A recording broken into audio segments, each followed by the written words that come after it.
सद्गुरु श्री गजानन महाराज की जय. गण गण गणात बोते. प्रेमळ भक्तांनो, तुम्हा सर्वांचं आपल्या चॅनलवरती खूप खूप मनापासून स्वागत आहे. चला तर भक्तांनो, एका नवीन अनुभवाला सुरुवात करूया. तुम्हाला जर आपल्या चॅनलवरचे हे अनुभव आवडत असतील तर आपल्या चॅनलला सबस्क्राईब करा आणि तुम्ही तुमचे अनुभव देखील शेअर करा. चला भक्तांनो, आता अनुभवाला सुरुवात करूया. पंढरपूरची वारी म्हणजे फक्त यात्रा नाही तर भक्तीचा महासागर आहे. लाखो वारकरी ज्ञानोबा माऊली तुकाराम म्हणत पायी चालत असतात आणि पंढरीला जातात. विठ्ठलाची ओढ त्यांना थकवा नाही किंवा तहान लागत नाही. भुकेची तमा नसते आणि मुखी फक्त विठ्ठल विठ्ठल जय हरी विठ्ठल असते. डोळ्यात आनंद अश्रू असतात. आशा फक्त विठ्ठल भक्तीची असते. विठ्ठलाच्या भक्तीचा एका भक्ताचा अनुभव आता मी तुम्हाला सांगणार आहे.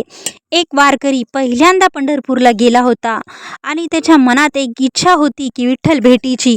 त्याने अनेक भक्तांकडून असं ऐकलं होतं की पंढरपूरला गेल्यानंतर पांडुरंगाची भेट पांडुरंग दिल्याशिवाय राहत नाही. आणि अशाच विठ्ठल भक्तीत वेडा झालेला भक्त पंढरपूरला निघाला होता. मनात सांगत होता की बघू तरी विठ्ठल कोणत्या रूपात येईन आणि मला दर्शन देईल. हा अनुभव घेण्यासाठी तो पंढरपूरला गेला होता. दिंडीत चालू लागला होता. उन्हाची तमा नव्हती, पावसाची पर्वा नव्हती. रोज अनेक किलोमीटरच्या वाटा तो चालत होता आणि सतत ज्ञानोबा तुकाराम, ज्ञानोबा तुकाराम, विठ्ठल विठ्ठल असा गजर असायचा.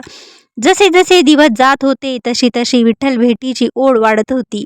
अखेर अनेक दिवसांच्या प्रवासानंतर तो पंढरपूरला पोहोचला. मंदिरात दर्शनासाठी खूप मोठी रांग होती. तासनतास उभे राहून त्याला पाय त्याचे दुखू लागले. पायानवानी मनात विठ्ठल भेटीची आशा होती. विठ्ठल कधी दर्शन देईल आणि विठ्ठल मला भेटेल का असं त्याला वाटू लागलं. तेवढ्यात एक 8-9 वर्षाचा मुलगा समोर आला. त्याच्या चेहऱ्यावर निरागस हसू होतं आणि तो मुलगा म्हणाला, काका इतकी काळजी का करता? विठ्ठल सगळ्यांना भेटतो. एवढे बोलून तो मुलगा गर्दीत दिसेनासा झाला. अखेर काही वेळाने त्या वारकऱ्याला विठ्ठलाचे दर्शन झाले. विटेवर उभा असलेला सावळा विठ्ठल पाहता क्षणी त्याच्या डोळ्यातून अश्रू वाहू लागले. त्याला अचानक त्या मुलाचे शब्द आठवले. तो मंदिराबाहेर येऊन त्या मुलाला शोधू लागला, पण तो मुलगा त्याला कुठेच दिसला नाही. तेव्हा त्याच्या मनात एक विचार आला, कदाचित विठ्ठलानेच मुलाच्या रूपात मला दर्शन दिले आणि धीर दिले. त्या क्षणी जाणवले की विठ्ठल फक्त मंदिरातील मूर्तीत नाही तर प्रेमात, सेवेत, मदतीत आणि भक्ताच्या निरागस मनातही असतो.